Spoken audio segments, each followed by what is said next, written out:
How to find someone location from Viber. Hello everyone, welcome to this channel. I'm Emily and I'm here to help you out today. So without any delay, let's get started. So first of all, open up your Viber application. Make sure that you have logged in. Then tap on the conversation that you want to send or you want to find someone's location to. Then all you have to do is tap on the plus icon at the bottom of the screen beside the message box. Then tap on location, and as you tap on location you can see the option of send location. So just tap on send location and you'll be able to know the location from Viber.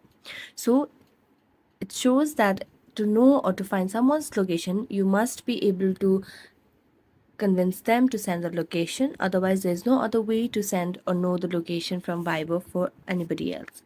So thank you so much for watching this video. If you enjoyed watching this video, then don't forget to like, subscribe and hit the bell notification for more updates. That's it for today and see you next time.